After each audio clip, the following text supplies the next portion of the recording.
right, folks, welcome back to Elevate the Good. We're on another segment of our Untethered Life. And as you know, or if you don't know, I started this segment because in my own solo travels over the years, but more specifically now in the last few years, I've run into a lot of, especially females, 50 or plus, who have never traveled alone for many reasons, whether it's financial, some type of fear, some interpretation of the news of what they've heard about different cities, states, let alone the country, but in their own, country here in the United States. So I wanted to start this segment as an inspiration, motivational, educational, kind of eradicate some fears and misconceptions about other cultures and the safety of traveling. And also, it really leads into whatever everything Elevate the Good is about, finding the good within yourself, the energy. And so when you travel alone, you actually go into like an inner retreat because now you're thinking about your own thoughts, your own passions, your own desires, your own, just your own thinking all day long versus the group, the family. Nothing's wrong with any of those things, but sometimes we need an inner retreat. And especially now we're 50 plus. We've been on autopilot for a very long time.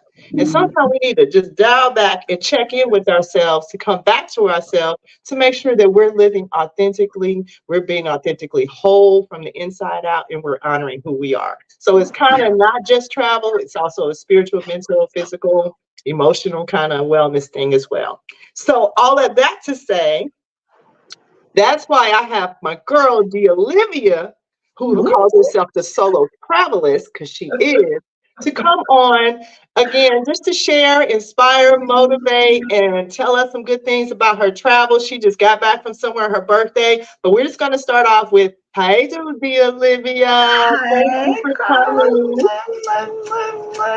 I Love know. you always, always. We've been together a long time, girl. It's been almost 30 years, probably. Can you Yeah, believe that? An African I Day can of class. believe it. I know, right? It's so, thank you. Thank you so much for doing this first. Thank you for having the courage to go out in the world and promote the good and to encourage us to elevate it. So I give Thank you. honors to you. Thank you. And Thank you. thank you for having me here. I really appreciate Absolutely.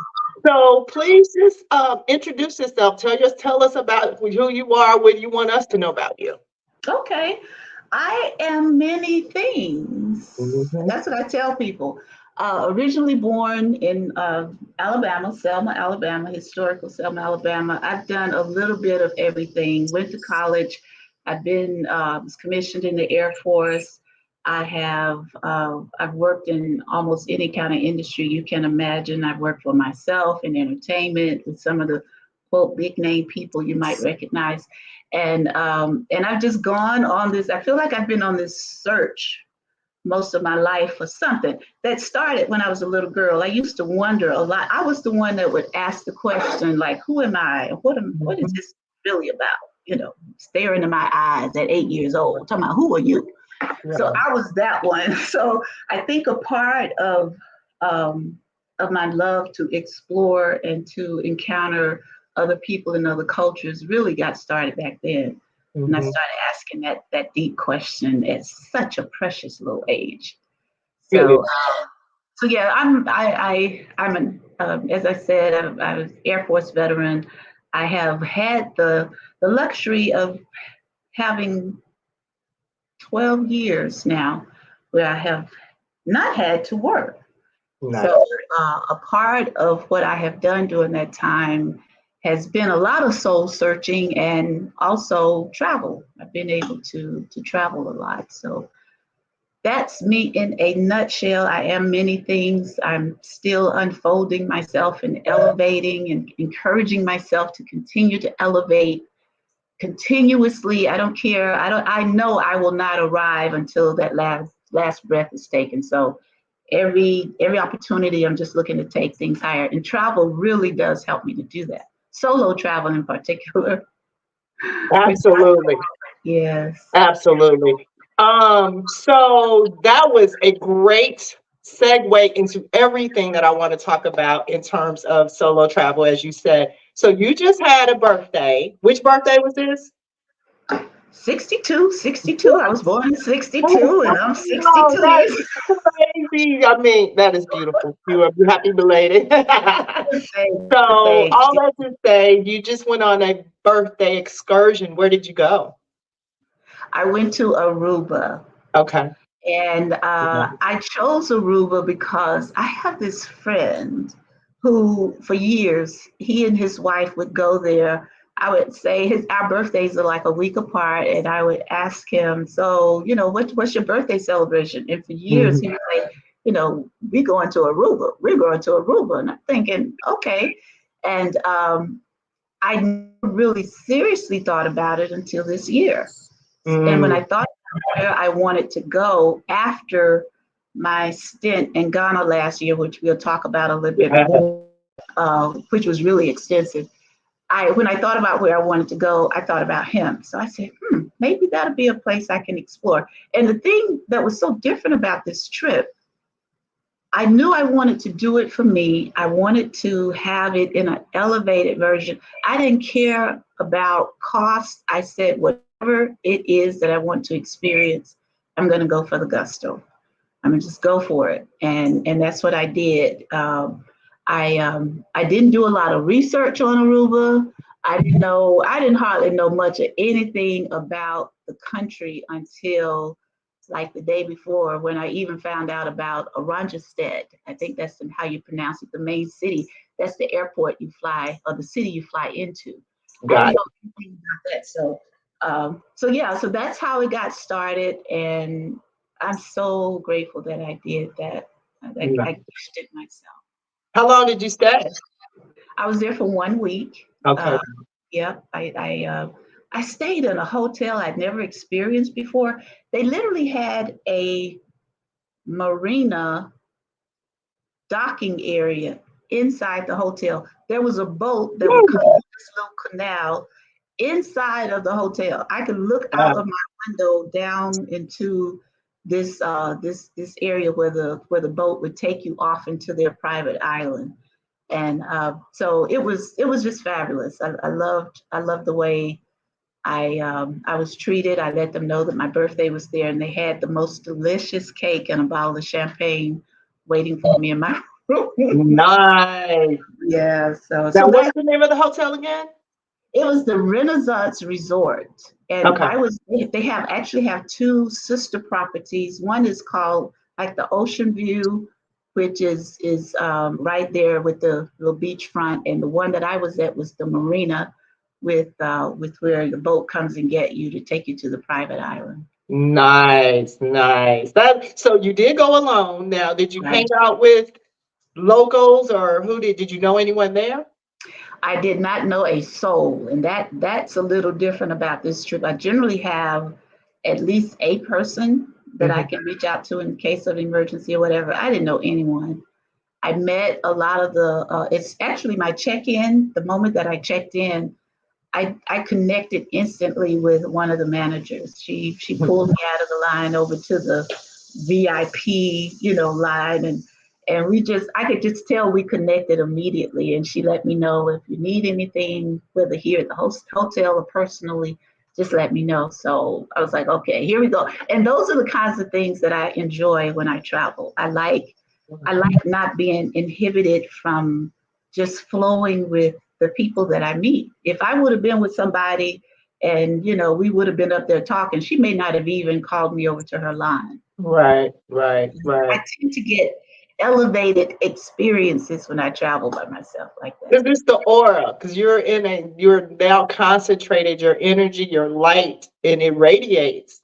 And I, people, we're here to connect with one another, and those are the things that makes a difference. Because, like I said, when I'm traveling, I'm just in the city and I'm by myself.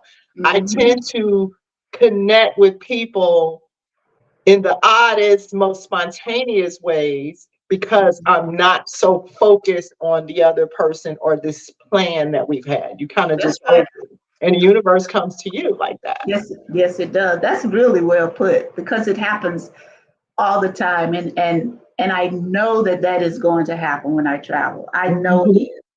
I Yes. know. I don't. I've had an experience where I traveled with someone before, and we were going to go to this little event, and they wanted to get there a lot earlier than I did.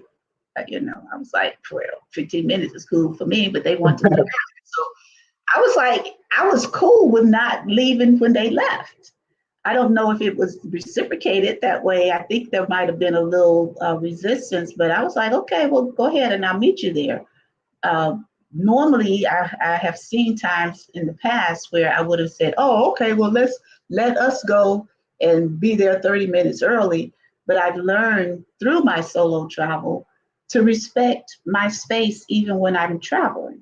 That Right, there's a right. time for me to move as a group, and then there's a time for me to honor my space. So, ironically, I ended up leaving later and got there actually before they did because I think they got turned around or whatever. That's how life happens. Right. I mean, there's moments like that exactly. Like it's like, yeah, we came together, but then I want to go ride my bike, or I want to go do something else, or and I don't want to necessarily have to have a consensus or have a meeting about it. Not to That's right. say, oh, we came together and I don't want to be with you, but at the same time, we're still individual. And I think a lot of times when you're in a group situation, people take it personal when it's like, no, okay, well, go ahead, I'll meet you in a minute or whatever. And it's like becomes a big deal. And it's like, it's really not. But Right. those are the things that, depending on who you are, it may or may not bother you because I will go do some other thing, even though we may have discussed this thing. I And may. what that experience taught me, it showed me how it was almost what I discerned was that it's almost was like, how dare you have the courage to move about on your own when I'm not there just yet. So when I went back and reflected on the situation, that was the message that came to me. It was Mm, really about their own fear hmm. of not having the same comfort of being able to say, well, girl, I'll just move, I'll find y'all, I'll go on my own. So I think that was a part of the lesson that I got from it. And girl, I know you know this. It's either we're acting out of love or fear. So Right, right. energy of, well, come and go, why are you going to stay behind? It was really, I think, just a fear. So, That's a good point. I like that because yeah, that I can see that because definitely even when you're talking about anything and people feel like no, they make it as if you're trying to make yourself better than or mm, something. And I'm like, no, I'm just talking. But then, like you say, it's more about their own fears and they're projecting mhm, something onto that other person. Not mhm, right, wrong, whatever. It's just what it is. mhm, So that's a good point because I know that's why I started doing elevate the good, like group things, like let's go hiking, let's go up Stone Mountain, let's go doing the river tubing. It's like you go with us because yeah. people have these fears, like, oh my God, I'm going to be in the Chattahoochee, I'm gonna drown, and this alligators, like they have this whole story, and Uh-huh. it's like just come, hang out, and then they realize, oh my God, I was overthinking, or I just didn't know, or my ignorance had me fearful for no reason. And then they start doing it on their own or whatever. But I That's like doing it more in a group situation in those instances to get all those fears out of the way. Because if I'm just on my own and I'm like, come on, you want to come along? I don't feel like babysitting. I'm gonna be honest with you. I that's don't. right. I That's mean, I don't want to babysit fears. I don't want to be having no life lessons, teaching moments. I don't right. like when I'm Mm-hmm. in the flow. So I pick and choose. Like I said, let's bike ride, let's skate. I just chose to do group stuff. Let's get the learning stuff out of the way, get the life lesson out of the way, Mm-hmm. but not in my own private like vacation time. And the thing, 2 points. First of all, I got to give a shout out to that Chattahoochee tubing thing, y'all. That I was so absolutely stunned by how yummy that was. I think that was that 2 years ago we did that, and it was right It around my was, birthday did you go too. last year? This is I the first year we have not done. Okay, I don't think I went last year, so I think it was 2 years ago. Okay. But yeah, for my 60th. So, but yeah, shout out to that. And then the other part of talking about not wanting to have to deal with that energy and having to go through those teaching lessons or whatever with other people when you're on vacation. I truly do think that plays a big part in why I do like to move about. solo. Right. I Right. do. And yet I recognize there are also valuable pearls and gems that I can learn to be able to say, okay, you're with these people, make some adjustment. Because I move solo a lot just in life, like in general. And when people come in my space, it needs to be some elevating energy going on. Right. That part. That part. Otherwise, don't be coming in here disturbing what I got going on, trying to bring it down. You need to either keep it where it is or bring Right. it up. So, Exactly. but anyway, So tell me that, about Ghana. That was a huge trip last year, right? yes. So Oh, tell me, how did that come about? Where did you go? What did you do? boy. Well, I have a good friend who, shout out to George. I'm so grateful to him. I would be concerned a lot about, I don't know if I can afford, and I don't know what I need to do, and I don't know, but and he's the kind that he will kick you out of the nest. You know, if you're a bird, he would say, "Get your butt out of this nest and just flap them wings. You'll figure Love it out." it. So that's Love it. basically what he did to me when I talked about I want to go, but I really would love to go and stay a little bit longer, but I don't have and this money thing. And he's like, "Girl, quit. Whatever you need to do by any means necessary, go and do what you want to do. If you want to fly first class, whatever. Come up with a plan. If you have to charge it or whatever, you make it happen." And I was just like, something really clicked when he said that. He was like, "Do you realize how your life is clicking? The clock is ticking away. And you sitting up here talking about you want to experience. Go." Love it. He kicked my tail feather right out the nest. Love And, that. and so I came up with a plan, and I used to have flight privileges with an airline that I had recently lost. Well, I shouldn't say lost, but they expired just based on the situation I was in. They expired. And I wanted to challenge myself to not have to rely on one means to be able to travel, because I had been accustomed to that for years, over a decade. And all of a sudden it wasn't there. So it was as if spiritually, like, okay, so you've been counting on that all this time. Now what you gonna do? And Mhm. so I said, well, I have faith. I believe there are millions of ways that I can travel and see the world. So let me see, what's another way? And when I came up with the answer, I did just that. I decided on 4 weeks. I said I want to be at. I did the business class. I bought my ticket, paid a pretty penny for it, had access to all the fancy lounges that I'd never had access to before. The meeting people, with this fine brother from Nigeria in one of the big whoop-de-doo lounges, we have a conversation. I said, "Okay, so this is how the whoop-de-whoop people be living." You Right. know, this brother, he ready to be the king of his village and yada yada. So but it was absolutely amazing. It was amazing. And it started from the Uber ride. The Uber driver was amazing. We had a beautiful conversation, the check-in. And when I walked through the door, one of my ex-co-workers was like, "Hey, you checking in? Girl, come on." He put me in the front of the line. Everything was just the amazing. FYI, I generally do a wheelchair just because of some physical ailments and situations I have going on in my body.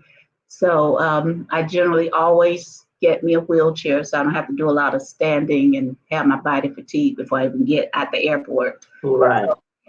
That everything was perfect. Get to the lounge and meet somebody, and he was like, "Hey, why don't you come on over here to this other lounge? It's even more elevated than that one." I was like, "It's a lounge over this one?" Nice. Went over there, had a great experience, and I told myself I wanted to be very generous on the trip.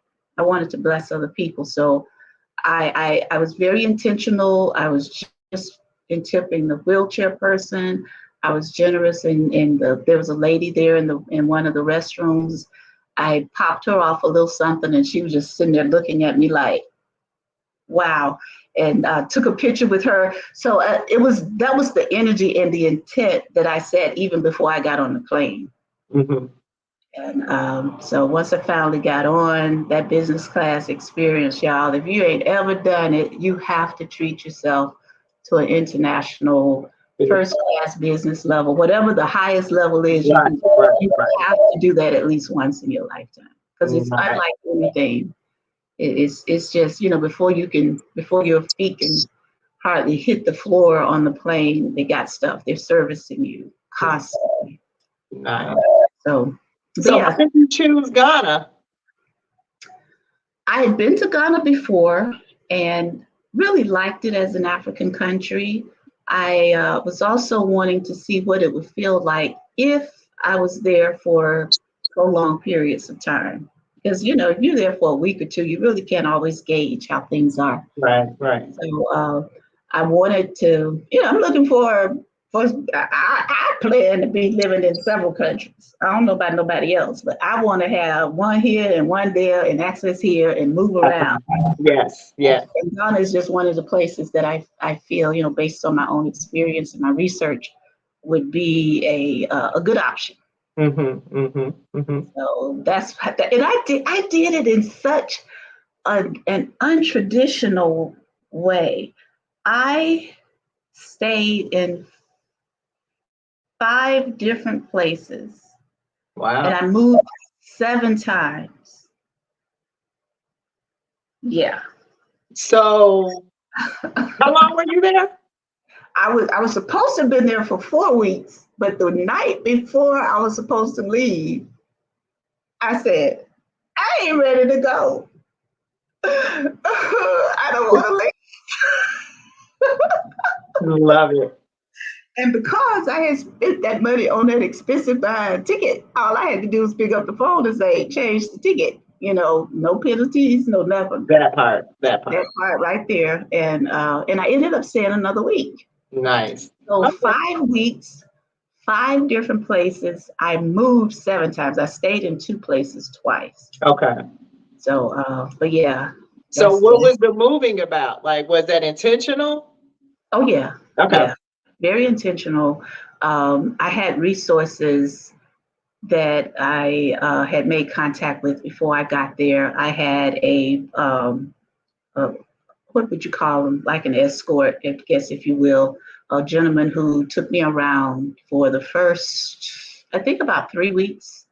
Okay. I was there. I didn't move solo, on my own for about 3 weeks, and got his contact information from someone on this side who said, "Yeah, I think it's good."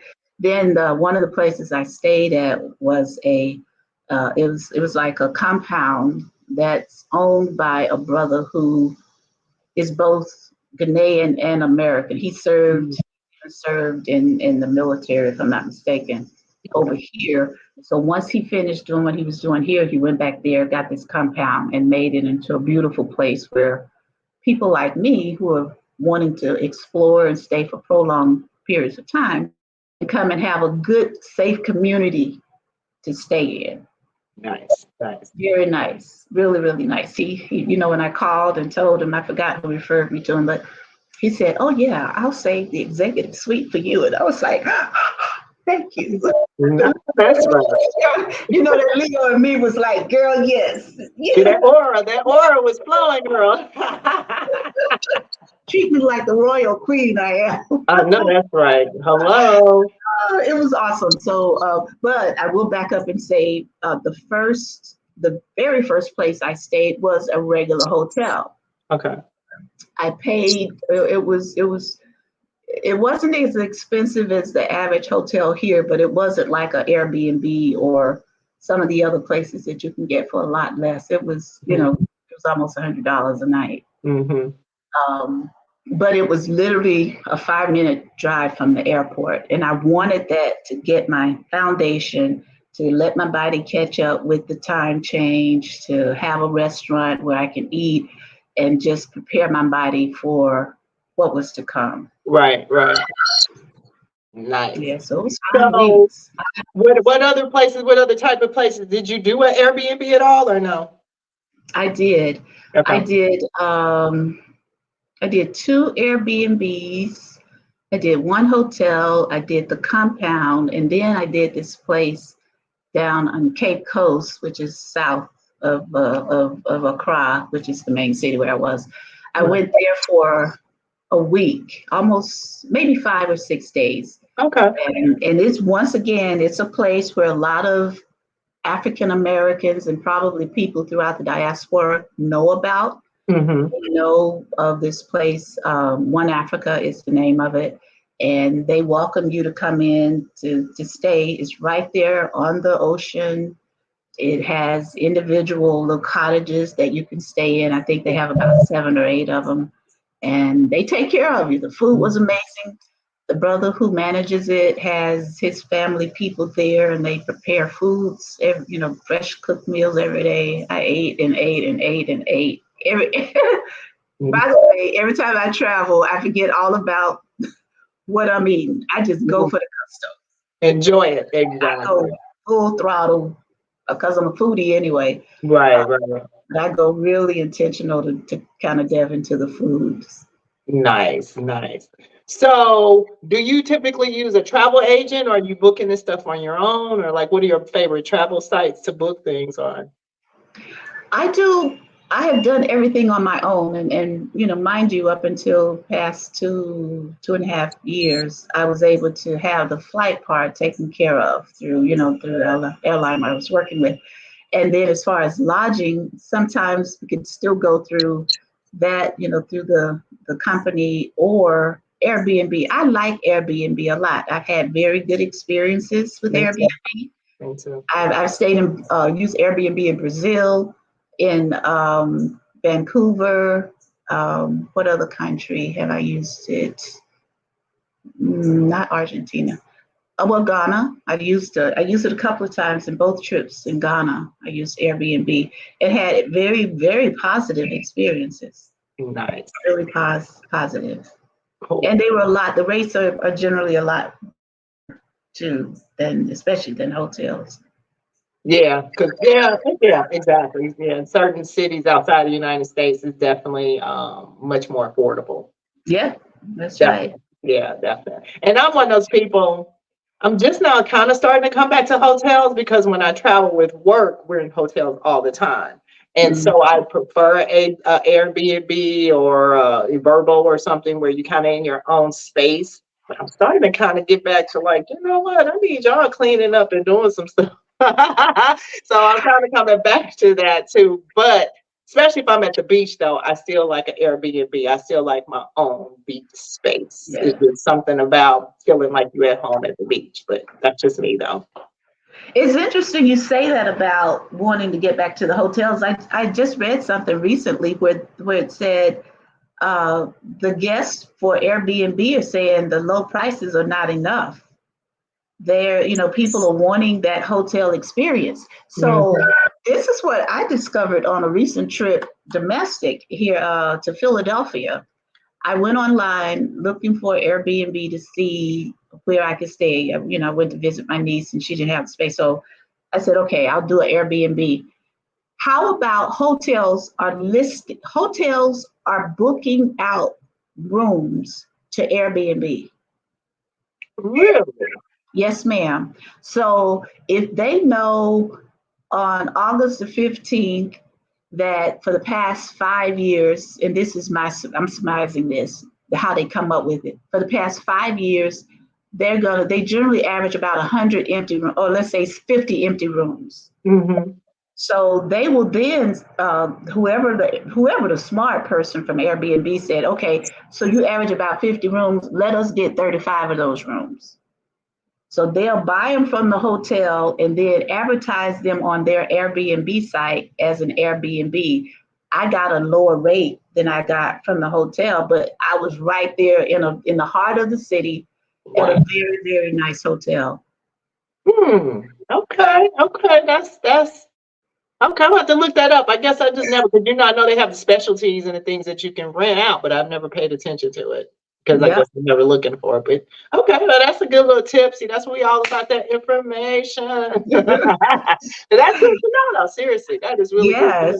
know. And when I So read just a quick note on that too, when I read one of the reviews, the lady said, "Oh, this is just the Western, at so and so, and so don't think that it's a Airbnb." But I didn't, okay, that's obvious when you look at the picture and everything that right, you're. right.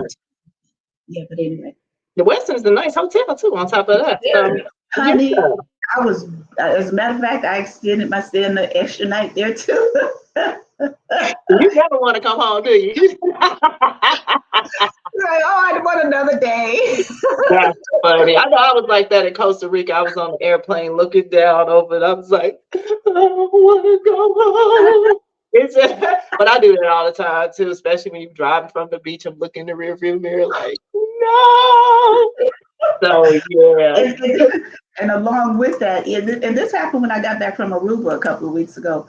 It it takes me. Oh, it was really really a shocker for me how long it took. But it takes me time to decompress and readjust and get back into the energy of being here.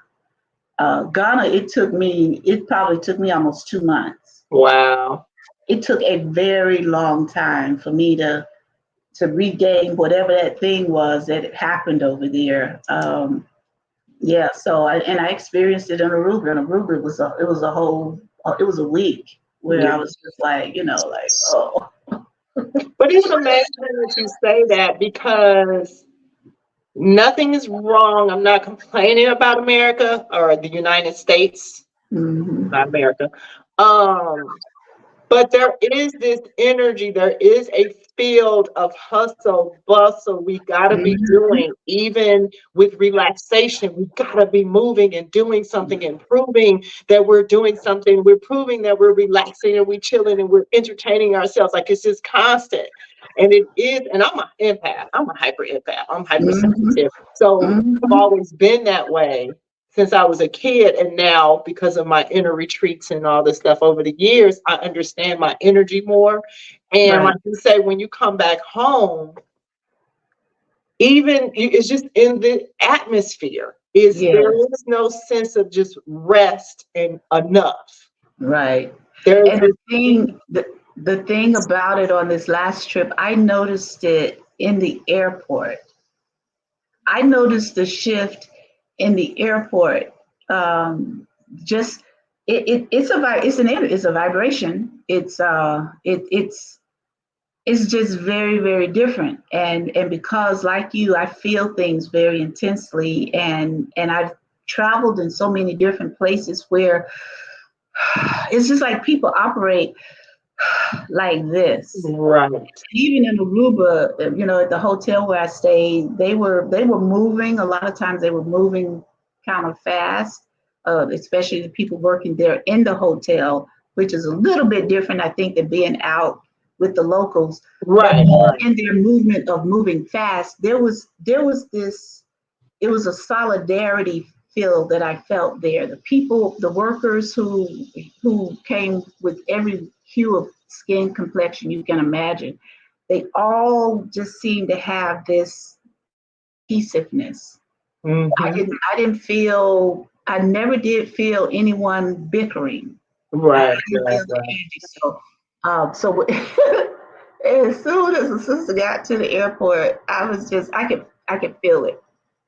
Especially at the Atlanta airport. Oh, that's what I'm talking about, girl. Well, if you don't move fast over that TSA line, you might get cussed out, all kinds of stuff, girl. Look, that in Come itself is an on. adventure. Get that thing and put it in the bag. You have to turn it in the bag. When you're coming through, come on, turn it, put your head. I need you to have your bags open. I don't want it. I'm like, oh my God. ATL, boy, that airport is a hoot. Oh boy, that thing is thank God for grace and 'Cause, grateful for everything as it is, however, comma. It's a noticeable thing. hey, and trust me, I have a secret that I tell people about how to really travel through the Atlanta airport, but I ain't gonna say it online. I love y'all, but not that much because I cannot have y'all taking advantage of this thing that keeps my life peaceful. Because I'm like, I tell a couple few people, I tell you offline. But yeah, but but and Wing saying that like do you like to check bags? Or are you like me? I'm like, give me a backpack and one bag or something because I'm trying not to check a bag. Like, what are your little packing tips and hints? And oh my gosh, are you one of those girls? Unique. Oh my God.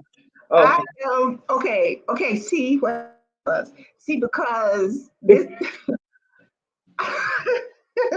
I don't use a lot of traditional stuff. Like I don't use regular deodorant. I don't use a lot of stuff that the average person use. Meaning, So the all of my healthcare, all my herbals, my essential oil, all of that stuff is coming with a sister. It's coming. It's coming. gotcha, gotcha. Natural insect sprays, all of that is coming. And plus the fact, I tend to overpack.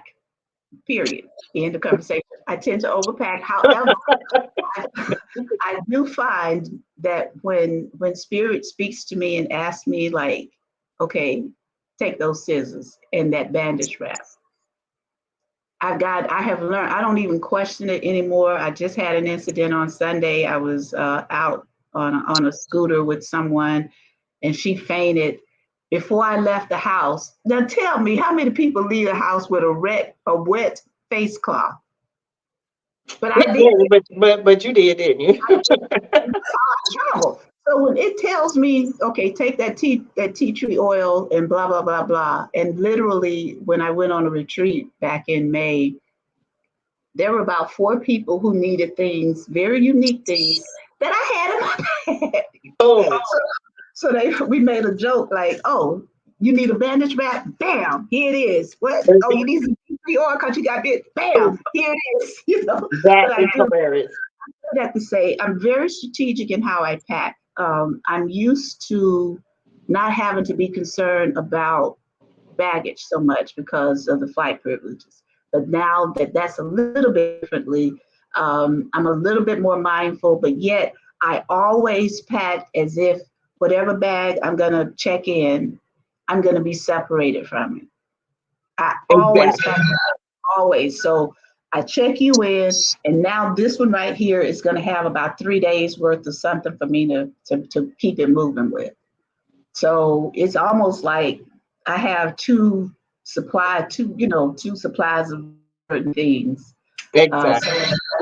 that's my thing. So I'm not a good one to say, yeah, I just get a duffel bag and a backpack and I just hop on a plane. Right, right, right. No, no judgment, no judgment, no judgment. I was just saying.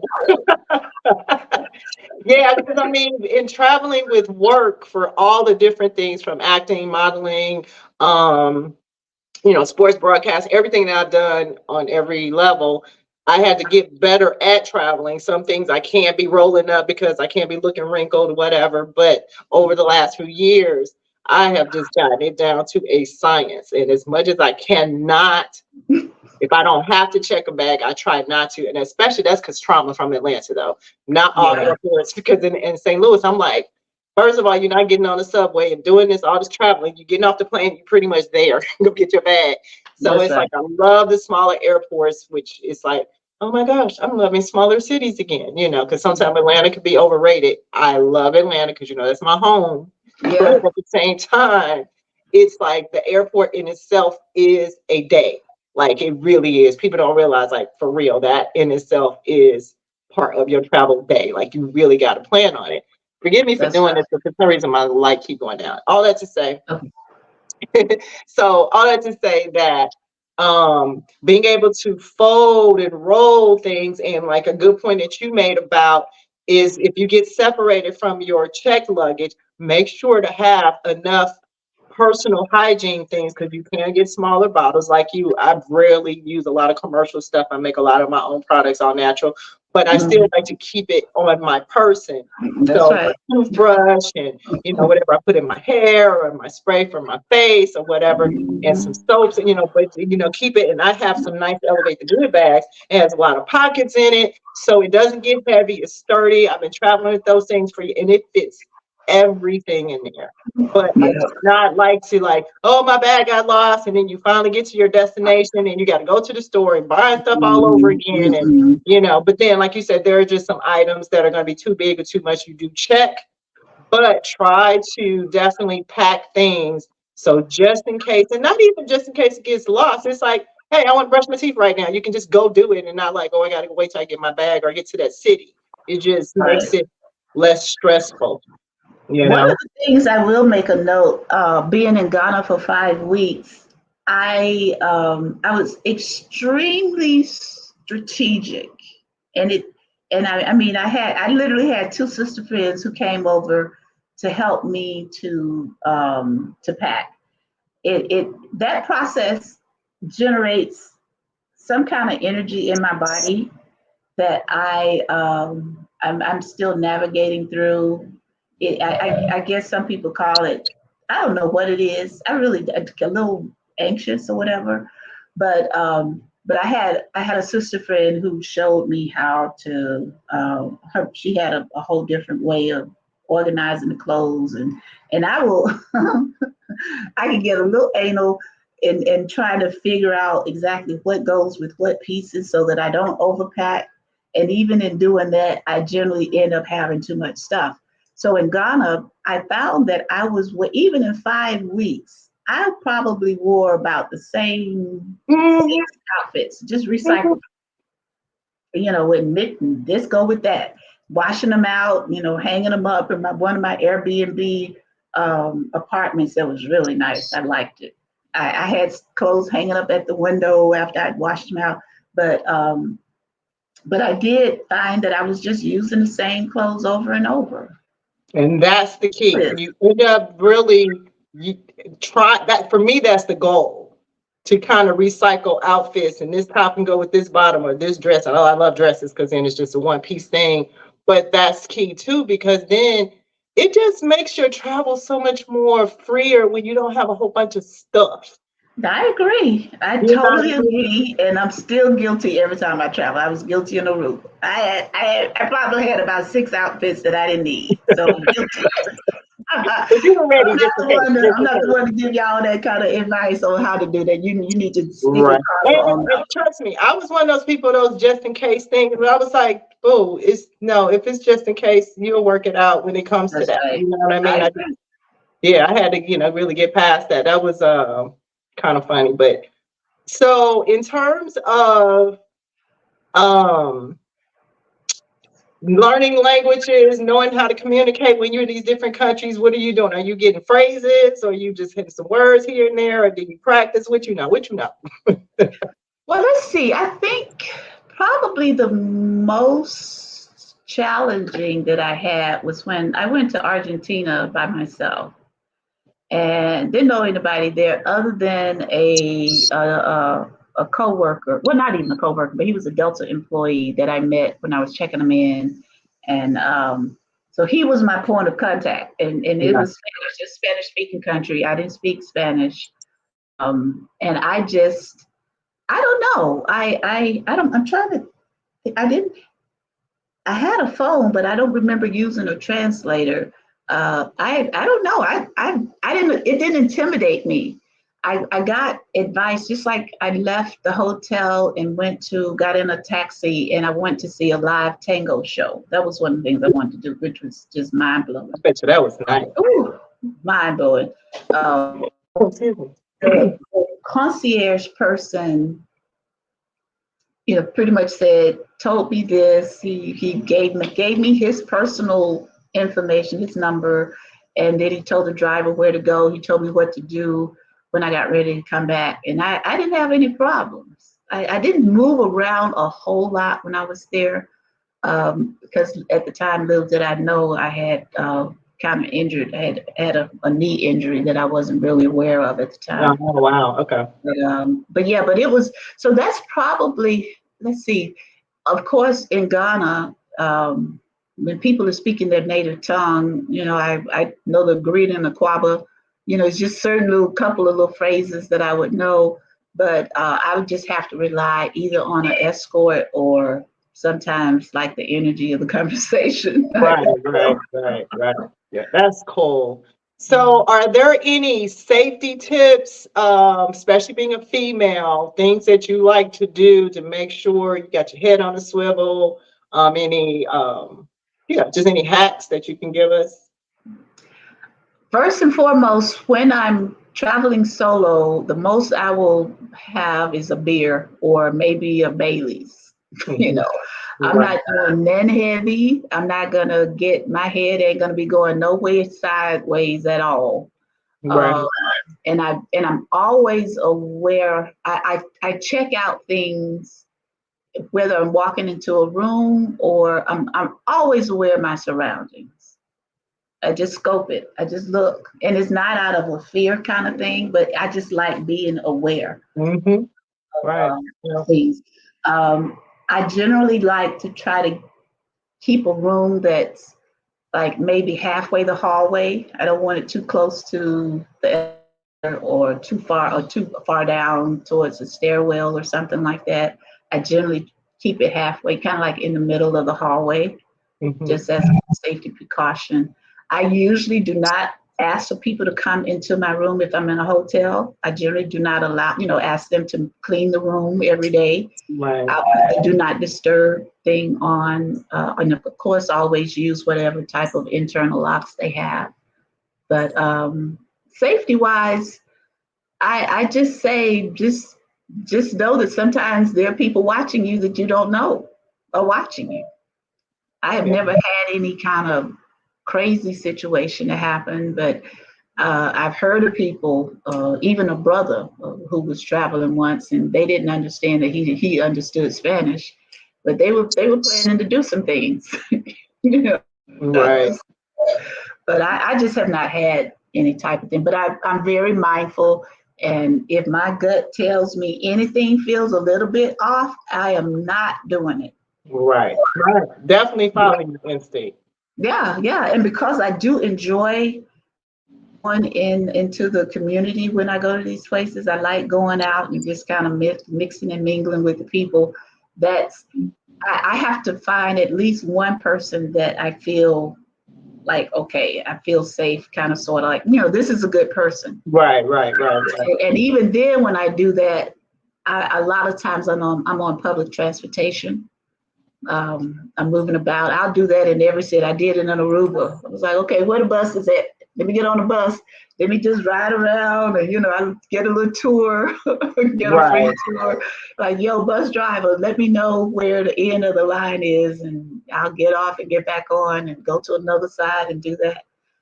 But yeah, I love doing even here in the States, I'll do that when I get in the city. It's like, okay, which line I want to get on? I'll get on this one. Let's go Yeah, and sightsee. And yeah. for the cheap, you're talking Right, couple. right. Because I mean, you get a chance to see things differently, especially when you're driving, and you're in a car, you're so focused on driving, you're actually missing sights and things to do and the odd things that you're not used to because you're focused on driving. And like you were saying, I love when I go out of the country to get on public transportation because I want to go where they're going. I want to see what they're seeing. I mean, get the Mhm. feel because that's for me is the whole point of leaving is to Mm, get a different energy. that's Not right. saying it's better or right, wrong. It's just different, and just to kind of have a different conversation, and then just also just to take away that stigma of public transportation. Like, no, it is. It's just how you get around, especially like in different, like Costa Rica. It's better. It's best to kind of get on public transportation and trying to figure all that stuff out because there's just so much else going on. You Mm, can talk with them, the locals, and you'll find out like, oh, let me get off at this stop because they're doing what. Cool, let me go do that.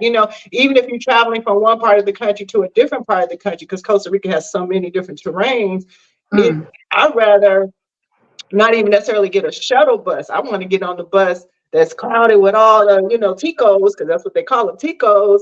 And you on those narrow little roads on the mountain looking up, and it's just so much fun. Because I remember one time I did this excursion. I went to a beach.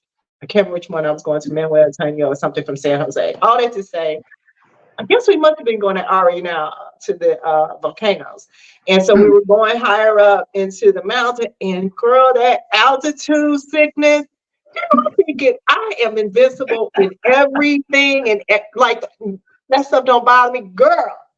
When I say it hit so instantly, and then the bus made us stop at a local, soda, which is like a convenience store. I couldn't even get off the bus because I was so nauseous. I had to literally lie on my side, like it hit so fast. And I'm sitting there, what Wow. is happening? What's happening? I couldn't get out to go get stuff. So I had my little, friends, my new friends, because I went to Costa Rica for a month by myself on that particular trip. And so I was like, give me whatever from the store because I couldn't get off the bus. But then once we started, doing a descent, it went away. Like, what Wow. in the world was that? Like when I say nauseous, I mean when my head was like, it went so fast, but as fast as it came, it went. But all I can say, because the locals were there, they were able to kind of, walk me through it. I don't know what the hell was happening. I was like, and so that was ended up being fun because thankfully I wasn't sick after that. Like it lasted just as long as we were up there, did the thing and left. But the locals were able to explain to me what was happening because I was Wow. so in a zone. I ain't had time to think about like, oh, it's altitude sickness. No, they were able to tell me. And I do speak a little Spanish, and I was really, really more fluent then. So they were able to get me, Udemy helped me. So I was like, so yeah, but yeah, I prefer local because even since I've been in my hometown here, I haven't gotten a new car again. And I say this every time, but my car was totaled. And then I was traveling for like a year and a half so much that I was like, actually, when it got totaled, because I was trying to figure out where to store it, it actually being a Wow. Look at that.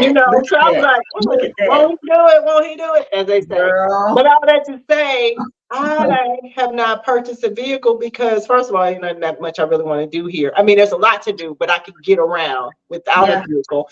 Yeah. And because I love my walking meditations, I am talking to so many people I would have never had the opportunity to talk to. Mm. Then they're getting inspired to walk because they see me walk all the time, Mm. and they're like, oh my God. And I'm like, yeah, but that's only like a mile away. That's not that far because here in St. Louis, it's that mindset. If you don't have a car, what you gonna do? How you getting around? And it's like, you can get around. Like it That's happens. right. It's not public transportation is not for poor people. Like go to Right. New York. Some of my people have never ever had a driver's license, don't want a Ever. driver's That's right. license. That's They're right. trying to get like that's like it's inconvenience to drive and to have a car and do all that stuff. Yep. So but I'm saying that to say that I'm really respecting just even here in the States, just being on public transportation more. You know what I mean? Because it's freed up my mind. It freed up so much. I see so much more. Because there are things I grew Mm-hmm. up here, and yesterday I saw something I didn't even know existed. A whole little area of town. I was like, I never knew this. I grew up here because I now was like on the off roads, walking and doing some stuff. Right. And Right. that's the same way when you out of the country, you really get to see the ins and outs and not just the touristy thing. Because I'm not a touristy traveler at Yeah, all. I'm not either. Now, Yeah. I would put a disclaimer in there that I forgot the name, Jitsis, or I think whatever the name of those little taxi van things they use in a lot of African countries. I have not done that. Okay. I have not done that. I do know people who have. To me, because in Ghana, for instance, I was able to move around using Uber. Mm-hmm. And some people be like, what? They got Uber? And yes, they had Yes. Uber there. And it's a slightly different experience because of the type of cars you have. A lot of them are smaller, but a luxury car would be something like what's that cube looking car that Honda made? I know what you're talking about. Yeah, but it's by Suzuki. It's a Suzuki car that looks like that. And that was like my luxury vehicle that I would get whenever. But I stayed away from the van that is meant to hold 15 people that got 35 in it. I stayed away, I stayed Right. you don't know what kind of tires on those things. You sit on the side of the road. that's just my personal thing, especially traveling solo. I have not done that yet, Right. but I would, I once my escort was after about the third week, as I mentioned, when when I kind of told him thank you, I'll call you if I need you, and started just getting around on my own. I made sure that I would usually do the elevated level of the service because they were so cheap. It was so cheap over there. And, in Ghana, Mhm. I think when I took a 35-minute ride and it was like $7. Wow. 7 US is what it transferred. It was Right, 70 right. there, but the conversion rate. So, but yeah, but that I do want to add that. But in most other places where, just like in Vancouver, I really enjoyed just moving around all over the place in public transportation there. Nice. Yeah. So in terms of when you're away, and like I like to call it inner retreat, even if you're not trying to go on a retreat, but you're with yourself. So you can't outrun yourself. You're with yourself. How has how has your solo travel affected you mentally, emotionally, spiritually, or whatever way that you feel that does it affect you? What do you get out of these solo trips outside of the actual travel? Well, I had to be real honest with myself. I had a revelation here, maybe in the past couple of years or so. I think a part of why I would sometimes catch those feelings coming back was sometimes I found myself using the getaway to literally get away from some of the things that I needed to deal with here. And it's a slightly different energy when I'm getting away from it. Um, not, it's a difference in getting away and running away. Right, And, right, and, right, I, right. and I realized for a while that I was running away from things. I was running away from my fear of a writer and wanting to write and do things and putting that off and putting it off. Uh, but what just like in Aruba was a whole different energy. I think I believe I'm at a place now where um, I'm more I'm at my best at being okay with me. Mhm. I'm okay if people don't like me. I'm okay if I have people who walk away and don't want to have conversations anymore. It used to really bother me. It's like I'm at a place of just accepting a lot more about life without having to have these attachments to it. So when I was able to get away and go to Aruba, um, it felt different. It felt more peaceful. I felt more like I was literally going to have that inner sanctuary as opposed to running away from something. And that's exactly, I love it, but that's exactly why I ended up calling this Untethered Life, because from my own journey, it was mine in my own life. It was an inner retreat, it was a freedom pilgrimage because I wanted to just like you. Ever since I was a kid, I'm like, excuse me, who am I? Like, what is this really all about? And I shape shifted and distorted and conformed and did some stuff to do the human thing. But I'm like, there got to be something else. Not that this is wrong, but there's something else going on. And I would feel like I was, even as a kid, like the only one that really asking these questions. And then, okay, then I get older and so on and so forth. And then now you're an adult. Now it's like, you know what? I really want to know, because then you're getting these answers and then you're not really believing them because you're still trying to make it fit your world in this reality that you created. And Mhm. so I really started taking myself more serious, I guess you can say, in asking those questions. And the inner retreat, that's what came from, and untethered, because I realized, especially coming back to my hometown after 30 plus years, I wanted to untether from this character, this ego, this identity, these things that I came up with. As beautiful as my life was, even friendships and relationships, like I shut it down because I'm like, Mhm. who am I when I'm not doing outreach and I'm not modeling and I'm not, all these things and, doing outreach in terms of, like, oh, let's organize things to make other people happy. And it was just like, I'm tired. And it wasn't even negative. It was just, I want to I work am on my own tired. energy. I was tired because I want to know what my energy is. And that's what I have been able to recapture. And like you were saying, just seeing so much of my truth of like, I want to be authentic, but I really wasn't being authentic in a Mhm. sense that me putting other people before myself Mhm. is not being authentic. You know what I Yeah. mean? So that's why I said being untethered, even if, because I have this young lady that I follow, I guess you follow on YouTube, and she's married, 50 plus, but she's now on the road doing van life. Nothing's wrong in her marriage, but she was like, I've been married and all this stuff and all this for so long. I have no idea who I am. That's Like, what are right. my passions? What are my desires? That's Like, why right. am I doing what I'm doing? Ooh, But she's girl. faced with a lot of fears, like simple things like, and I'm saying simple, but things like taking a hike by herself because she was Mhm. totally panicked. But she's walking through these fears, and I'm trying to get her on the show because it's going to help so many people. It's not even just about travel because you could do it at home in a staycation. Just That's taking right. time to be like, okay, who am I? What do I like? What I don't like? Why am I doing it? Why have I always done it? What thoughts and feelings, emotions and concepts and framework have I inherited that no longer works in 2024? That I just Mhm. been doing because I just been doing it and I didn't want to question it. And guess what? I had to just shut it down. And like I said, I had to be willing to shut out a lot of people, and I did. And it wasn't a bad thing or a negative thing or like they were wrong. I was able to see how I brought that stuff and projected stuff onto them where I'm like, oh Lord, I hope oh Lord, that ain't what I meant.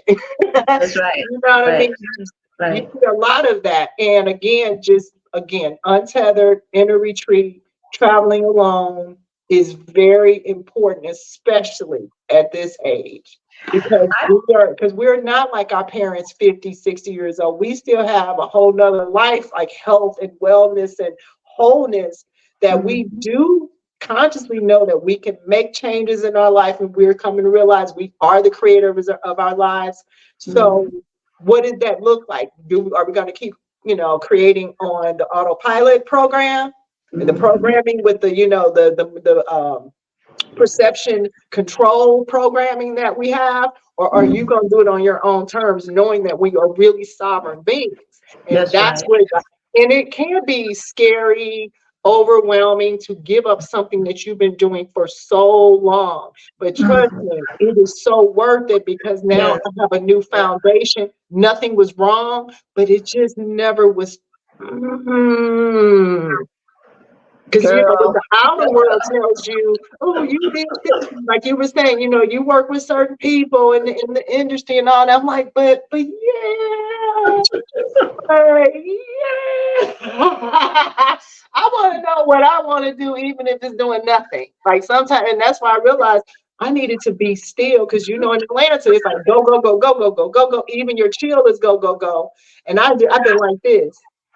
And people just thinking I'm hanging out. No, I'm not. I'm hanging out with me, and I am having a ball. I'm Yeah. having a ball. Like, and that's really what I want for everyone to find themselves. That's what the whole Elevate the Good was about. Really going within yourself and finding that good energy in yourself to recoup yourself, to reclaim yourself, mind, body, soul, and spirit. And I appreciate you coming on saying what you're saying because it's not just about the travel. It's not. It's It's not. It's oh my God, it's so not just about the job. There's it's so much more to it. There's a book that I just want to pop up. It's and I ran across this book. It's called The Wisdom of Menopause. oh And Oprah, when Oprah had her show, she said this book was one that she kept on her nightstand next to her Bible. And when I read this book, I learned so much about what really happens to us when we do get into this quote midlife. We're at a point now where we're really wanting to know why are we here? What is this whole thing of life? We start getting into those deep questions that we're too busy to ask about in our, up into our 30s because we're so busy trying to conform to the external world. We want the career and the house and the husband and the car and all this, the status and all that. And from 30 to about 40, 50, I've learned that that's when we start questioning stuff. You'd be like, wait a minute. Well, I got the car, I got the house, I got the husband, but I'm still like, wait a minute. But you start realizing that this external thing that you're wearing that they gave you is not fitting you.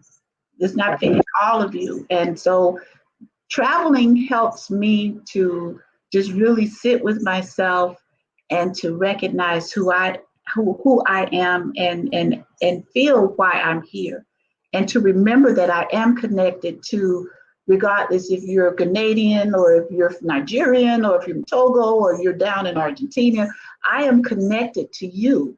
And when I meet people and we have those precious moments of remind, say, remember, you and I are one. And it there's nothing that can touch that for me when such a quote foreign place and I can see clearly that you and I are really the same. It's a spiritual thing for me oftentimes when I travel by myself, and I treat it as that. I treat it as it. Girl, you just nailed everything.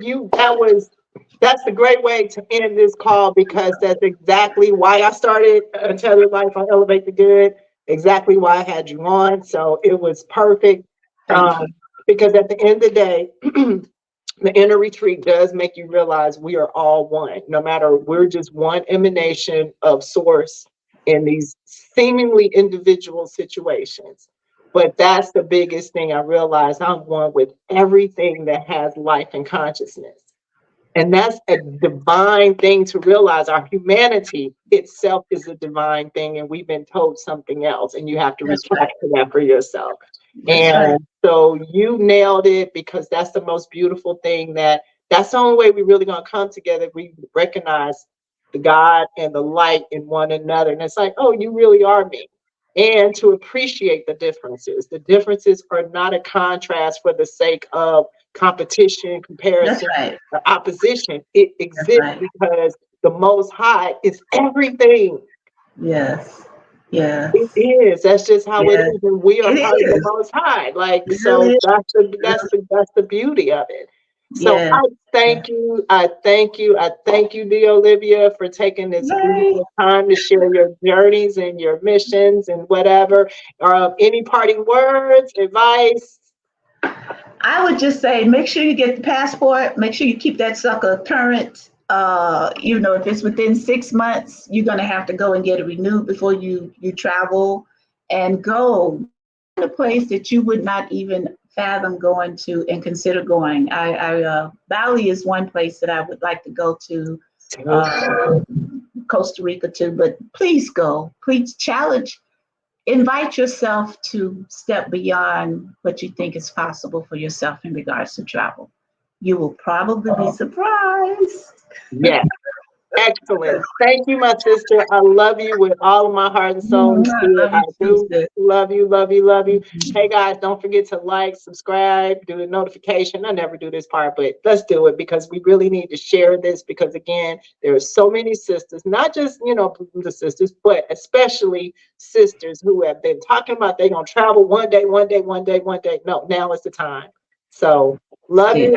Know that I love you. Be Love well. you too, sis. Be well. Take care, everyone. Bye. Be blessed.